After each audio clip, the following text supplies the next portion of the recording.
இந்த காணொலியை பார்க்க வந்த எல்லாருக்குமே ஒரு அழகான வணக்கம் மக்களே. இன்னைக்கு நம்ம மலையாள சினிமால ரீசெண்டா ரிலீஸ் ஆயிருக்கக்கூடிய ஒச்சு அப்படின்ற ஒரு சூப்பரான கிரைம் த்ரில்லர் படத்தை பத்தி தான் இந்த வீடியோல பார்க்க போறோம். ஸோ வீடியோக்குள்ள போறதுக்கு முன்னாடி இந்த படத்தோட தமிழ் பொருள் என்ன அப்படின்னா நத்தை என்பது அந்த படத்தோட ஒன்லைனை பத்தி சொல்லணும் அப்படின்னா, ஒரு பிரபல டைரக்டர் தன்னோட வேலைகள் எல்லாத்தையும் நள்ளிரவுல பார்த்துக்கிட்டே இருக்கும்போது வீட்டுக்கு ஒரு மர்மமான பெண் உள்ள என்ட்ராகிறாங்க. வந்தது மட்டும் இல்லாம இந்த வீட்டை விட்டு வெளியே அனுப்பணும் அப்படின்ற மாதிரி அந்த டைரக்டர் எவ்வளவோ ட்ரை பண்ணிக்கிட்டே இருந்தாலும் போக மறுக்கிறாங்க. அதுக்கு அவங்க சொல்லக்கூடிய காரணங்கள் என்ன, அந்த டைரக்டர் ஏதோ ஒரு விஷயத்த மாற்றிக்கிட்டு இருக்காரு போல, அதெல்லாம் என்ன ஏது அப்படின்றதுதான் இந்த படத்தோட மீதி கதையா நாம இந்த வீடியோல பார்க்கலாம். கண்டிப்பா இந்த படம் உங்களுக்கு பிடிக்கும் அப்படின்னு நம்பிக்கையில இந்த வீடியோக்குள்ள உங்களுக்கு கொண்டு போறேன். இந்த படத்தோட ஸ்டார்டிங் சீன்ல பரபரப்பா ஓடிக்கிட்டே இருக்க கேரளால இருக்க ஒரு சிட்டியை காமிக்கிறாங்க. அங்க முகம் தெரியாத ஒரு பெண் வேக வேகமா கார் எடுத்துக்கிட்டு போய் ஒரு பெரிய கடைக்கு முன்னாடி நிறுத்துறாங்க. அங்க இருந்து ஓட ஆரம்பிக்கிறாங்க. அவங்க ஓடி போன கொஞ்ச சில நேரங்களிலே அந்த இடம் வெடிச்சு செதற ஆரம்பிக்குது. இதுல ஒரு 2 பேர் கிட்ட இறந்து போயிட்டாங்க, பல பேர் படுகாயம் அடைஞ்சிட்டாங்க அப்படின்னு மாதிரி இருக்கும். இதே எல்லாத்தையும் போலீஸ்காரங்க செக் பண்ணி பாக்குறாங்க.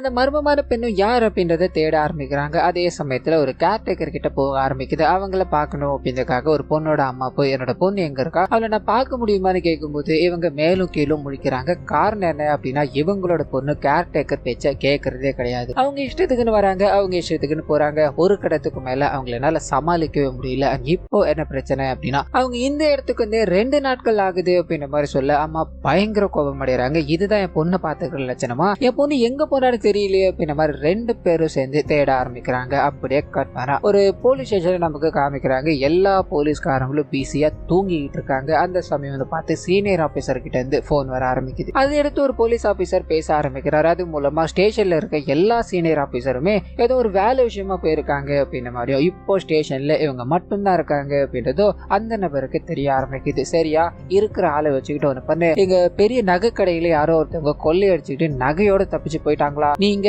எல்லா இடத்தையும் செக் பண்ணி எனக்கு அப் டு டேட் கொடுத்துக்கிட்டே இருக்கணும் அப்படின்ற மாதிரி சொல்ல, இவங்க கிட்ட வண்டியும் கிடையாது, ஆளுங்களும் கிடையாது. என்ன பண்ணலான்னு யோசிக்கிறாங்க. சீனியர் ஆபீசர் வேற சொல்லிட்டாரு அப்படின்ற ஒரே காரணத்துக்காக நடந்தே இந்த விஷயத்த பண்ண ஆரம்பிக்கிறாங்க. சோ இவங்க பாத்தீங்கன்னா ஒரு காமெடி போலீஸ் மாதிரி தான் இருப்பாங்க. அதனால போகும்போது நிறைய காமெடி கலாட்டங்கள் எங்க நடந்துகிட்டே இருக்கு. அதே சமயத்துல ஒரு டைரக்டர் கிட்ட போக ஆரம்பிக்குது. அவருக்கு ஒரு ஜூனியர் ஆர்டிஸ்ட் போன் பண்ணி, சார் எனக்காக வாய்ப்பு ஏதாவது இருந்து கொடுக்க முடியுமா, நான் படத்துக்கு படம் உங்ககிட்ட ரிக்வஸ்ட் கேட்டுக்கிட்டே தான் இருக்கேன்னு சொல்லும்போது, அந்த மனுஷன் இருக்கிற வேலையில நீ வேற, உனக்கு இருந்ததுன்னா நான் சொல்றேமா, இப்போதைக்கு எதுவும் இல்லமா அப்படின்ற மாதிரி போனை கட் பண்ணிட்டு போக பட்டுன்னு இந்த போலீஸ்காரங்க கிட்ட போக ஆரம்பிக்குது. வழியில யாராவது சந்தேகமா இருந்தாங்க அப்படின்னா அவங்கள எல்லாரும் நோட்டம் விட்டுக்கிட்டே இருக்காரு. அவங்களோட பேக் எல்லாத்தையும் செக் பண்ணிக்கிட்டே இருக்கும்போது அப்ப ஒரு பெண் பயங்கர பதட்டத்தோட ரோட்டை திரும்பி திரும்பி பார்த்துக்கிட்டே போக்கிட்டே இருக்காங்க. இந்த விஷயத்த இந்த போலீஸ்காரங்க கவனிக்கிறாங்க. ஒருவேளை அந்த பொண்ணோட பேக்ல இந்த நகைகள் எல்லாம் இருக்கலாமோ, அவங்க மேல நமக்கு சந்தேகமா இருக்கே, அவங்களுக்கே தெரியாம இதை ஃபாலோ பண்ணி ஆகட்டும் அப்படின்னு மாதிரி அவங்க பின்னாடி போக்கிட்டே இருக்க நள்ளிரவு ஆகுது. அது மழையும் வேகமா பெஞ்சுக்கிட்டே இருக்கு. இவங்க மழையை பொருட்படுத்தாம ஃபாலோ பண்ணிட்டு போக்கிட்டே இருக்காங்க.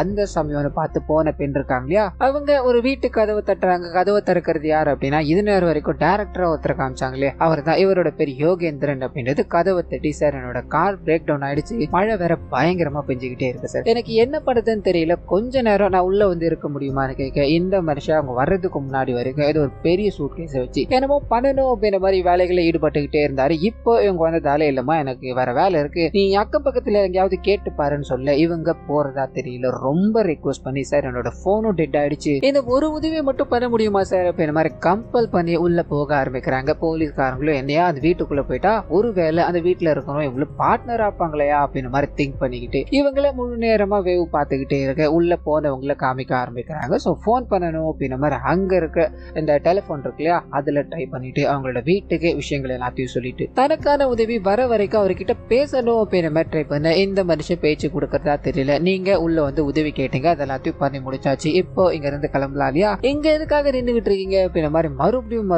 அவங்கள வெளியே அனுப்பணும் ட்ரை பண்ணிக்கிட்டே இருக்கும்போது அந்த லேடி போறதா தெரியல. என்னோட துணிகள் எல்லாமே ஈரமாயிடுச்சு, அட்லீஸ்ட் நான் இந்த துணியை கொஞ்ச நேரம் காய வச்சுட்டாச்சு, அப்புறம் இங்க இருந்து போறேன், ஒரு மனிதாபிமானத்தோட நடந்துக்கங்க சார் அப்படின்ற மாதிரி அவர்கிட்ட சொல்லிட்டு வேக வேகமா ரெஸ்ட் ரூம் பக்கம் போக அந்த மனுஷன் என்னடா இவங்க போக மாட்டாங்க, சரி வேற வழி இல்லையே அப்படின்ற மாதிரி பாத்ரூம் குள்ள போக சொல்றாரு. அவங்க துணிகள் எல்லாத்தையும் காய வச்சுக்கிட்டே இருக்க இந்த விஷயத்த மொட்டை இருக்காலையா, அதாவது அந்த போலீஸ்காரன் எட்டி பார்க்க ஆரம்பிக்கிறான். இவங்க பயங்கரமா கத்த ஆரம்பிக்கிறாங்க. ஓடி வந்து அந்த டைரக்டரும் கேட்கும் போது இங்க யாரோ எட்டி பார்த்த மாதிரி இருக்கு அப்படின்ற மாதிரி சொல்ல, உன்னை உள்ள விட்டதே தப்பு, இதுல இந்த மாதிரி விஷயங்களை வேற சொல்லிக்கிட்டு இருக்கியா, உன் வேலை முடிஞ்சது இல்லமா, முதல்ல இங்க இருந்து கிளம்புமா அப்படின்ற மாதிரி இவ வெளியில போய் செக் பண்ணி பார்க்கலான்னு போக அந்த 2 போலீஸ்காரங்களும் அங்கிருந்து ஓடி போய் வேற ஒரு இடத்துல ஒளிஞ்சுக்கிறாங்க. என்னையா எப்படி மாட்டிருப்போமே அந்த பொண்ணை கையும் கலவமா பிடிக்கணும் ஏதாவது ஒரு பிளான பொண்ணையா அப்படின்ற மாதிரி திங்க் பண்ணிக்கிட்டே இருக்கு. இங்க அவங்களோட ட்ரெஸ் எல்லாமே காய வச்சுக்கிட்டு இருக்காங்க. வெளியில அவங்களோட பேக் இருக்கு இல்லையா, அந்த பேக்கை டைரக்டர் செக் பண்ணி பார்க்க ஆரம்பிக்கிறாரு. அதுல கத்தி முத கொண்டு கன்னு வரைக்கும் தன்னோட பைக்குள்ள வச்சிருக்காங்க அப்படின்ற விஷயம் தெரிய ஆரம்பிக்குது. பயந்து போறாரு. உதவி கேட்கணும்னு வந்தவங்க இவ்வளவு பொருட்களை எதுக்காக கொண்டு வந்திருக்கணும், அவங்க மேல சந்தேகமா இருக்கு அப்படின்ற மாதிரி மறுபடியும் அவங்க கிட்ட பேசலான்னு போக அவங்க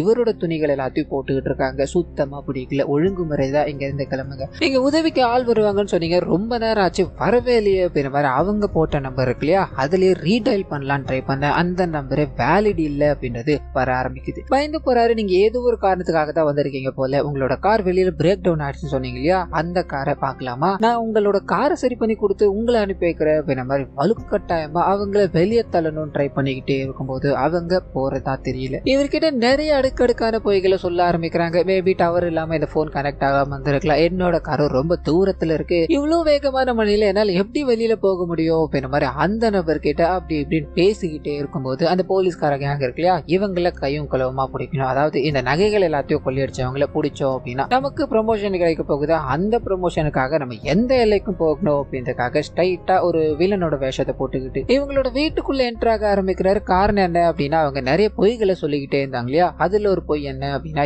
என்ன அடிக்கணும், அதாவது என்ன துன்புறுத்தணும் அப்படின்றதுக்காக என்னோட ஃபேமிலியில இருக்கவங்களே ரவுடிகள் எல்லாம் அனுப்புவாங்க, அவங்களுக்கு பயந்துகிட்டு தான் நான் இங்க இருக்கேன் அப்படின்னு ஒரு பொய்யை சொல்லியிருப்பாங்க. அந்த பொய்யை போலீஸ்காரர் கேட்டுட்டு இது மூலமா நம்ம அப்ரோச் பண்ணலாமே அப்படின்னு மாதிரி இந்த விஷயங்கள் எல்லாத்தையும் போட்டுட்டு உங்களோட ஃபேமிலி சார்பா தான் நான் வந்திருக்கேன், ஒழுங்குமுறைதே கூட வந்துடு அப்படின்னு மாதிரி புடிச்சுக்கிட்டு இழுத்துட்டு போய்கிட்டே இருக்கு. அவங்க இங்க இருந்து எப்படியாவது அனுப்பணும் அப்படின்னு தான் ட்ரை பண்ணிக்கிட்டு இருந்தா இல்லையா, அந்த வேலை தான் நடக்குது அப்படின்ற மாதிரி மௌனமா அங்க இருந்து போக ஆரம்பிக்க இவங்க வெளியில வந்துகிட்டே இருக்கும்போது இன்னொரு போலீஸ்காரர், அதாவது இந்த ரெண்டு போலீஸ்காரங்களை தாண்டி வேற ஒரு சீனியர் ஆபீசர் அங்க நின்னுகிட்டு இருக்காரு போல. எந்த பிரான்ச் அப்படின்றதெல்லாம் ரிவீல் பண்ணல. இவங்களை பார்த்தது என்ன நடந்துகிட்டு இருக்குன்னு கேட்கும்போது சார் என்னோட கணவர் உள்ள தூங்கிட்டு இருக்காரு, கதவு யாரோ தட்டினாங்க, யார் என்னன்னு பார்க்க வரும்போது இந்த ரவுடி என்ன பிரிச்சு கொண்டு போய்கிட்டு இருக்காருன்னு சொல்லும் போது இவர் அவர் போலீஸ்ன்னு தெரியாது இல்லையா, அவரை போட்டு பயங்கரமா அடிக்க அந்த நபர் அங்க இருந்து ஓட ஆரம்பிக்கிறாரு. ஒன்னும் பிரச்சனை இல்லாம உங்களோட வீட்டுக்கு வந்து நான் உங்களை விட்டு வரேன் வாங்கம்மா அப்படின்ற மாதிரி கதவை தட்ட இந்த டைரக்டர் அவரோட ரூமுக்கு போறாரு. அந்த பெரிய சூட் கேஸ் இருக்கு இல்லையா, அதை தள்ளி கிள்ளி வச்சுக்கிட்டே இருக்கும்போது மறுபடியும் கதவை தட்டுறாங்க. இந்த நேரத்துல மறுபடியும் யாரா இருக்கோ அப்படின்ற மாதிரி கதவை திறந்து பார்க்க அங்க இருக்கிறது அந்த லேடி, கூடவே ஒரு போலீஸ்காரர். இவருக்கு ஒன்னும் புரியல. அந்த போலீஸ்காரர் என்ன சார் நீங்க உங்களோட மனைவியை ஒருத்தர் கடத்தி கொண்டு போகணும் அப்படின்ற மாதிரி ட்ரை பண்ணிட்டு இருக்கா, நீங்க இவ்வளவு கேர்லெஸ்ஸா இருப்பீங்களான்னு சொல்லும் போது இவருக்கு ஒண்ணுமே விளங்கல. சார் என்னோட மனைவியா, இவங்க யாருன்னே தெரியாது சார், கொஞ்ச நேரத்துக்கு முன்னாடி வீட்டுக்கு வந்தாங்க, நிறைய பொய்களை அடிக்கிட்டே இருந்தாங்க,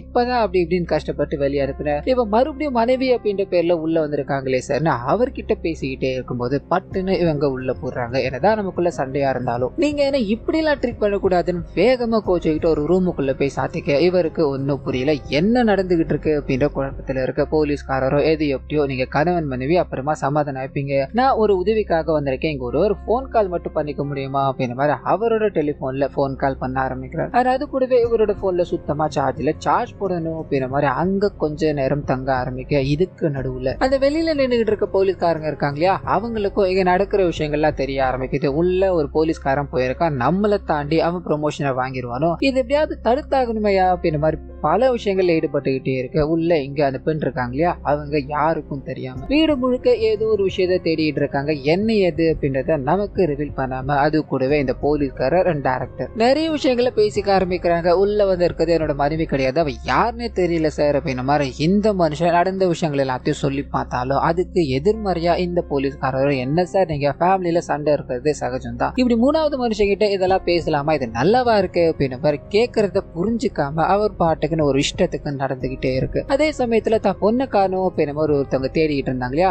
அவங்க கிட்ட போக ஆரம்பிக்குது. பொண்ணுக்கு தெரிஞ்சவங்க அண்ட் தன்னோட பொண்ணு எங்கெங்கெல்லாம் போக வாய்ப்பு இருக்கு அப்படின்ற எல்லா இடத்துலயும் தேடி அலைஞ்சுகிட்டே இருக்கும்போது மறுபடியும் வெளியில இருக்க போலீஸ்காரன் கிட்ட போக ஆரம்பிக்குது. இந்த வாட்டி விடக்கூடாதுரா, அங்க இருக்க எல்லாரையும் பயந்து ஓட வச்சுட்டு நம்ம அந்த பொண்ணை தூக்கிட்டு வரணும் அப்படின்றதுக்காக இந்த எலும்பு கூட்டு ட்ரெஸ் எல்லாம் இருக்கு இல்லையா, பயமுறுத்தணும் அப்படின்றதுக்காக அந்த வேலைகளை ஈடுபட ஆரம்பிக்க அங்க இருக்க லேடி மட்டும்தான் பயப்படுறாங்க. மிச்சம் யாருமே பயப்படுறதா தெரியல. வந்திருக்கிறது ஒரு மர்ம நபர் தான் அப்படின்றத புடிச்சு அடிச்சு விசாரிக்கும் போது அதே மொட்டை தாட்டை மறுபடியும் எதுக்காக வர மாதிரி யாருடான்னு சொல்லும் போது அவன் அப்படியே தலை தெரிச்சுக்கிட்டு ஓட ஆரம்பிக்கிறான். இவங்களுக்கு ஒன்னும் புரியல. எது எப்படியோ வந்தவன் ஓடி போயிட்டான், ஒன்னும் பிரச்சனை கிடையாது அப்படின்ற மாதிரி இந்த போலீஸ்காரர் பேசிக்கிட்டே இருக்கும்போது அங்க ஒரு போன் வர ஆரம்பிக்குது. யோகேந்திரன் அதாவது டைரக்டர் இருக்கா இல்லையா, அவர் எடுக்கும்போது மந்தாகினி அங்க இருக்காங்களா, அவங்க கிட்ட நான் பேசணும்னு சொல்லும் போது இவருக்கு ஒன்னும் புரியல. அப்படி யாரும் கிடையாது, மறுபடியும் மறுபடியும் எதுக்காக இந்த ராங் நம்பர் எங்க வந்துகிட்டு இருக்கு அப்படின்ற மாதிரி கட் பண்ணி வச்சுட்டு அந்த போலீஸ்காரர்கிட்ட இதை பத்தி பேசிக்கிட்டே இருக்கும்போது கதவை யாரோ மறுபடியும் தட்டுறாங்க. இந்த வாட்டி அந்த பெண்ணை தேடிக்கிட்டு இருக்காங்க இல்லையா, அந்த ஃபேமிலி தான். கதவை திறந்து எங்களோட பொண்ணு உங்களோட வீட்டுக்கு வந்தாலும் அவங்க கூட இருக்காங்களா அப்படின்னு மாதிரி கேட்க இவருக்கு ஒன்னும் புரியல. கூடவே கேர்டேக்கர் இருக்காங்க இல்லையா, கண்டிப்பா நீ தாண்டா ஏதோ ஒன்று பண்ணிருக்கணும், இதை நான் வெளிக்கொண்டு வராம விட மாட்டேன் அப்படின்ற மாதிரி அங்கிருந்து கோபமா போக ஆரம்பிக்க போலீஸ்காரருக்கு சந்தேகமா இருக்கு, என்ன நடந்துகிட்டு இருக்கீங்க, அம்மா அவங்க தேடி வந்த பொண்ணு யார் அப்படின்ற மாதிரி கேட்க ஒரு சின்ன பிளாஷ்பேக் வந்து போக ஆரம்பிக்குது. ஸோ டேரக்டர் தான் அவர் இல்லையா, நிறைய பெண்கள் இவர்கிட்ட சான்ஸ் கேட்க வர்றதுண்டு. அப்படித்தான் மஞ்சு அப்படின்ற ஒரு பெண் இவர்கிட்ட பல முறை சான்ஸ் கேட்கணும் அப்படின்ற மாதிரி வந்திருக்காங்க. இந்த மனுஷன் ஏதாவது இருந்தா சொல்ற மாதிரி அனுப்பி விட்டுக்கிட்டே இருக்கும்போது அந்த சமயத்துல தான் இவங்க ஒரு கதை ஒண்ணு வச்சிருக்காங்க அப்படின்ற விஷயம் அவருக்கு தெரிய ஆரம்பிக்கும். இதனால அவங்களோட கதையை கேட்க ஆரம்பிக்கிறாரு. ரெண்டு பேருக்கும் நடுவுல ஒரு சின்ன பழக்கம் ஏற்படுது அப்படின்ற மாதிரி இருக்கும். கடைசியா அந்த பழக்கத்துல தான் நான் அவங்கள பார்த்தேன். அண்ட் கடைசியா வந்தப்போ கூட ஒரு மாதிரி போதையில தான் இருந்தாங்க. நான் அவங்களுக்கு அட்வைஸ் எல்லாத்தையும் சொல்லி அனுப்பிட்டேன். அதை தவிர அதுக்கப்புறம் நான் அவங்கள பார்க்கவே கிடையாது. அவங்க காணோம் அப்படின்ற மாதிரி தான் இந்த ஃபேமிலி சொல்லி எனக்கு தெரியுது, மற்றபடி இதுக்கும் எனக்கும் எந்த சம்பந்தமும் கிடையாது அப்படின்ற மாதிரி சொல்லி உள்ள இருக்கிறவ தன்னோட மனைவி இல்ல அப்படின்றத நிரூபிக்கணும் இல்லையா, அதுக்காக இன்னும் சில விஷயங்களை பண்ண ஆரம்பிக்கிறாரு. எனக்கு பிடிச்ச டிஷ் இதுதான், அவளை நான் சமைக்க சொல்ல போறேன், எனக்கு பிடிச்ச டிஷ்ஷை கொண்டு வர சொல்ல போறேன், அவ அதை கொண்டு வந்துட்டா அப்படின்னா என்னோட மனைவியா நான் ஏத்துக்கிறேன், அப்படி இல்லைன்னா உங்ககிட்ட அது நிரூபணம் ஆயிடுமே அப்படின்ற மாதிரி அந்த வேலைகள்ல இறங்க ஆரம்பிக்க அவங்க கரெக்டா அந்த டிஷ்ஷை கொண்டு வரும்போது குழம்பி போறாரு. என்னதான் நடக்குது அப்படின்ற ஒரு சிந்தனைக்குள்ள இவர் போக ஆரம்பிக்க அதே சமயத்துல இவருக்கு இன்னொரு ட்விஸ்டும் காத்துக்கிட்டு இருக்கு. வந்திருக்கிறது இவரோட மனைவிதான் அப்படின்ற மாதிரி இவங்க சொல்லிக்கிட்டே இருக்காங்க இல்லையா. இவங்களோட அப்பா கிட்ட போன் பண்ணி, அப்பா என்னோட கணவர் இந்த மாதிரி பண்ணிக்கிட்டு இருக்காரு, நீங்க தான் அவருக்கு அட்வைஸ் எல்லாத்தையும் கொடுக்கணும்னு சொல்ல போனை டைரக்டர் வாங்கி பேச ஆரம்பிக்க அதே நபர், அதாவது போன்ல பேசிக்கிட்டு இருக்க நபர், என்ன யோகேந்திரா என்னோட பொண்ணை மறுபடியும் இந்த மாதிரி பண்ண ஆரம்பிச்சிட்டியா, என் பொண்ணு கூட கொஞ்சம் பார்த்து வாழுப்பான்னு சொல்லி போனை வைக்க இவருக்கு எங்கேயும் குழப்பமா இருக்கு. இவங்க யாருன்னே தெரியல, என்னடா இவ்வளவு பெரிய ட்ராக் போய்கிட்டு இருக்கு அப்படின்ற குழப்பத்துல மேலும் மேலும் இது எப்படியாவது சரி பண்ணணும், உள்ள இருக்கிறவங்க ஃபேக் அப்படின்றத நிரூபிக்கணும்ன்றதுக்காக பல வழிகளை கையாண்டுகிட்டே இருக்கும்போது வெளியில இருக்க போலீஸ்காரங்க ரெண்டு வேஷங்களை போட்டு போயாச்சு, ஒன்னும் நடக்கல. ஸ்ட்ரைட்டா நம்ம போலீஸாவே போவோம், அப்புறமா இது எல்லாத்தையும் பாத்துக்கலாம் அப்படின்ற மாதிரி உள்ள போறாரு. சார் சீனியர் ஆபீசருக்கு ஒரு வணக்கம் சார், நான் அந்த ராபரி கேஸ் இருக்கு இல்லையா அதை பிடிக்கணுன்றதுக்காக தான் எங்க வந்திருக்கேன்னு சொல்ல சீனியர் ஆபீசர், ஓ 2 வாட்டி மாறுவத்துல வந்து 3வது வாட்டி போலீஸ்காரனா வந்தா நாங்க நம்பிடுவோமா, ஒழுங்கு மாதிரி தான் இங்க இருந்து போயிடுடா அப்படின்ற மாதிரி இந்த வாட்டியும் அடிச்சு துரத்தும் போது இவங்க வழியே இல்லாம நிக்கிறாங்க. அதே சமயத்துல உள்ள இருக்கவ என்னோட மனைவி கிடையாது சார். அண்ட் ரீசெண்டா நியூஸ்ல உங்களுக்கு கூட தெரிஞ்சிருக்கும் நினைக்கிறேன், ஏதோ ஒரு பெண் பாம் பிளாஸ்ட்ல ஈடுபட்டு இருக்காங்க, அண்ட் நகைகள் எல்லாத்தையும் யாரும் கொள்ளையடிச்சிட்டு போனாங்க அப்படின்ற மாதிரி இருக்குல்லையா. எனக்கு என்னமோ இவங்க தான் அதை பண்ணிருப்பாங்கன்னு தோணுது சார், அவங்களோட பைக்குள்ள கன் இருக்கிறத நான் பார்த்தேன். சோ இது எல்லாத்தையும் நீங்க கன்ஃபார்ம் பண்ண முடியுமா சார்னு சொல்ல இவர் போறாரு. அந்த பெண் கிட்ட அடுக்கடுக்கான கேள்விகளை கேட்டுக்கிட்டே இருக்கு. அவங்க இதுக்கு சரியான பதில்கள், அதாவது சமாளிக்கக்கூடிய பதில்களை சொல்லிக்கிட்டே இருக்கு. எப்ப நான் இத்தனை வாட்டி கேட்டு பார்த்துட்டு அவங்க ஸ்ட்ராங்கா நிக்கிறாங்க, உங்க 2 பேருக்குள்ள அப்படி என்னதான் பிரச்சனை, இந்த பிரச்சனைக்கு ஒரு முற்றுப்புள்ளி வச்சாகணுமே அப்படின்ற மாதிரி பேசிக்கிட்டே இருக்கும்போது அந்த சமயத்துலதான் இது நேரம் வரைக்கும் இவங்க எல்லாரையும் ஆட்டம் காட்டிக்கிட்டு இருக்காங்களே அந்த லேடி யார் அப்படின்ற விஷயம் நமக்கு தெரிய ஆரம்பிக்குது. அதாவது யோகேந்திரனுக்கு பாத்தீங்கன்னா அவங்க உள்ள வந்தப்ப அவங்களோட பேக் எல்லாம் செக் பண்ணா இல்லையா, கண்டுபிடிச்சிட்டு இருப்பாரு. அது என்ன அப்படின்னா இவங்க ஒரு இன்வெஸ்டிகேஷன் டீம்ல இருந்து வந்தவங்களா இருப்பாங்க. இது நேரம் வரைக்கும் இவங்க பண்ணது எல்லாமே இவங்களோட பார்ட் ஆஃப் த மிஷன்ல இருக்கிறது தான். இந்த விஷயத்தை இவர் முன்னாடியே தெரிஞ்சுக்கிட்டு இருப்பாரு. ஆனா இது நேரம் வரைக்கும் ரிவீல் பண்ணாததுக்கான காரணம் என்ன அப்படின்னா இவருக்கு கதை எழுதணும் அப்படின்ற மாதிரி இமேஜினேஷன்ல நிறைய விஷயங்களை யோசிச்சு பார்த்திருப்பாரு. ஒரு மாதிரி டெட் எண்டாவே இருக்கும். அந்த சமயத்துலதான் இவங்க என்ட்ரா இப்படி ஒரு பிளேவை நடத்திருப்பாங்க. இந்த பிளே நல்லா இருக்கு அப்படின்ற மாதிரி இவர் ஃப்ளோல போகட்டும், நம்மளோட கதைக்கு உதவும் அப்படின்ற மாதிரி இது நேரம் வரைக்கும் விட்டுக்கிட்டே இருந்திருப்பாரு. இது எல்லாத்தையும் சொல்லிக்கிட்டு அது கூடவே அங்க வெளியில ஒரு போலீஸ் ஆபீசர் உட்கார்ந்து இருக்கா இல்லையா, அவர் ஒரு திருட இந்த பொய்யான விஷயத்துல எங்க வந்திருக்காரு அப்படின்ற விஷயம் தெரிய ஆரம்பிக்குது. சோ அவரை பிடிக்க தானே நீங்க இங்க வந்தீங்க அப்படின்னு நல்லா கேட்க இவங்க அதுவும் ஒரு பார்ட் ஆஃப் த மிஷன் தான். அது முக்கியமான மிஷன் என்ன அப்படின்னா மஞ்சு அப்படின்னு ஒரு பெண் உங்ககிட்ட அவ 2 நாளைக்கு முன்னாடி காணாம போயிட்டா, அவ ட்ரக் வச்சது பாம் வச்சது இந்த மாதிரி பல கேஸ்ல நாங்க தேடிக்கிட்டு இருக்கோம். அவ கடைசியா வந்தது உங்களோட வீட்டுக்குள்ளதான். அவ அவளோட ஃப்ரெண்டோட இங்க வந்திருக்கா. அண்ட் திரும்பி போகும்போது அவங்களோட ஃப்ரெண்டு மட்டும் தான் திரும்பி போயிருக்காங்க. சோ அதை விசாரிக்கணும் அப்படின்றதுக்காக தான் இது நேரம் வரைக்கும் இந்த மிஷன் நடந்துகிட்டதுன்னு சொல்லும் போது இவருக்கு இது மேலாம் நம்பிக்கை இல்லை. இல்லைங்க அவங்க வர கிடையாது, அப்படிப்பட்டவங்களை நான் பார்க்க கிடையாதுன்னு பேசிக்கிட்டே இருக்கேன். இந்த விஷயத்த வெளியில உட்கார்ந்து இருக்கா இல்லையா மொட்டை, அவர் கவனிக்கிறாரு. உள்ள இருக்க போலீஸ்காரன் பேசிட்டா அவ்வளோ அடி அடிச்சால, இப்ப நான் அவனை என்ன பண்ற பாருடன் வேகமா வீட்டுக்குள்ள போக அந்த திருடன் பாத்தீங்கன்னா அங்க இருக்கிற ஒரு பெரிய பேக் எடுத்துக்கிட்டு தப்பிச்சு ஓடிக்கிட்டு இருக்கா அப்படின்ற விஷயம் டைரக்டருக்கும் சரி உள்ள இருக்க போலீஸ்காரங்களுக்கும் சரி தெரிய ஆரம்பிக்குது. அவனை துரத்தி பிடிக்க ஆரம்பிக்கிறாங்க, கட்டி போடுறாங்க. அவன் கையில ஒரு பேக் இருக்குல்ல, அதை ஓபன் பண்ணி பார்க்கும்போது லட்சக்கணக்கில் மதிப்புள்ள ஒரு கொக்கைன் பொருள் இருக்கு அப்படின்றது தெரிய ஆரம்பிக்குது. இது எங்க இருந்து எடுத்த, ஆமா இது எதுக்காக கொண்டுகிட்டு ஓடிக்கிட்டு இருந்தேன் அப்படின்னு நம்மளாம் சொல்ல எனக்கு ஒரு இன்ஃபர்மேஷன் வந்தது. இந்த பேக் இந்த வீட்டுக்குள்ள இருந்து எடுத்துட்டு வந்து கொடுத்தா எனக்கு 1 லட்சம் தரதா சொன்னாங்க. அதனாலதான் இந்த விஷயங்கள் எல்லாத்தையும் நான் பண்ணிக்கிட்டு இருந்தேன்னு சொல்ல இந்த டைரக்டருக்கு ஒன்னும் புரியல. இந்த பேக் இங்க இருந்ததா என்னால நம்ப முடியல. ஒழுங்குமுறையா உண்மையை சொல்லுடா, எதுக்காகடா என்ன பிளேம் பண்றேன்னு திட்டிக்கிட்டே இருக்கு. அந்த பேக் இருக்கிறத மட்டும் தான் சொன்னேன் இல்லையா. செகண்ட் ஃப்ளோர்ல ஒரு பொண்ணு தொங்கிட்டு இருக்கா, அவளை போய் பாருங்கன்னு சொல்ல அங்க இருக்க எல்லாருமே ஓடி போய் பதட்டமா அங்க பார்க்கும்போது அங்க தொங்க விடப்பட்டு இருக்கிறது பொம்மை. சோ இவங்கள டைவர்ட் பண்ணிட்டு அந்த நபர் தப்பிச்சு ஓட ட்ரை பண்ணிக்கிட்டு இருக்காரு, தப்பிச்சு ஓடிக்கிட்டு இருக்காரு அப்படின்ற விஷயங்கள் எல்லாத்தையும் நமக்கு காமிச்சுக்கிட்டே இருக்கும்போது இவங்க அவரை துரத்தி பிடிச்சாகணும், அவரை விடக்கூடாது அப்படின்றதுக்காக பின்தொடர்ந்து போக ஆரம்பிக்கிறாங்க. அது எங்க கனெக்ட் ஆக ஆரம்பிக்குது அப்படின்னா அந்த கேர்டேக்கர் இருக்காங்க இல்லையா, மஞ்சு அப்படின்ற ஒரு பொண்ணு தேடிக்கிட்டு இருக்காங்க இல்லையா, அங்க கனெக்ட் ஆக ஆரம்பிக்குது. வேகமா அந்த பைய கொண்டு வந்து கேர்டேக்கர் கிட்ட கொடுத்துட்டு நீங்க சொன்ன வேலைகளை நான் பண்ணிட்டேன் அப்படின்ற மாதிரி அங்க இருந்து ஓட ஆரம்பிக்க இதுக்கு பின்னாடி கேர்டேக்கர் தான் இருக்காங்க அப்படின்ற விஷயம் போலீஸ்காரங்களுக்கு தெரிய ஆரம்பிக்குது. ஒரு பயங்கர கலாட்டாவான சண்டை நடந்துகிட்டே இருக்கும்போது இத்தோட முடிவுல அந்த கேர்டேக்கர் இருக்காங்க இல்லையா, அங்க இருந்து வேகமா நம்ம ஹீரோவோட கார், அதாவது டைரக்டரோட கார் இருக்கு, அதை எடுத்துக்கிட்டு தப்பிச்சு ஓடுற மாதிரி காமிக்கிறாங்க. அப்படியே கார் இந்த சமயத்துல டைரக்டர் அங்க இருந்து கிளம்பி அவரோட வீட்டுக்கு போய் அவரோட பெரிய சூட்கேஸ் இருக்கு இல்லையா, அதை கொஞ்சமா நகர்த்தி தன்னோட கார்ல வைக்கிறாரு. காரை கலப்பணும் ட்ரை பண்ணும்போது அந்த கேர்டேக்கர் இருக்காங்களே அவங்க ஓடி வராங்க. நீ வந்ததை யாரும் பார்க்கல, நீ உடனடியா வண்டியில ஏறு அப்படின்ற மாதிரி 2 பேரும் சேர்ந்து அங்க தப்பிக்கலாம் ட்ரை பண்ணும்போது அப்பதான் பின்னாடி போலீஸ்காரங்க நிறைய பேர் வந்து இறங்குறாங்க. அது ஒரு பயங்கரமான திருப்பத்தை ரிவீல் பண்ண ஆரம்பிக்கிறாங்க. அது மூலமா இது நேரம் வரைக்கும் ஆக்ட் பண்ணிட்டு இருந்த எல்லாருமே பாத்தீங்கன்னா ரியல் போலீஸ்காரங்க தான். இவங்களை கையும் களவுமா பிடிக்கணும் அப்படின்றதுக்காக தான் இவ்வளவு பெரிய ஆக்ட பண்ணிருக்காங்க.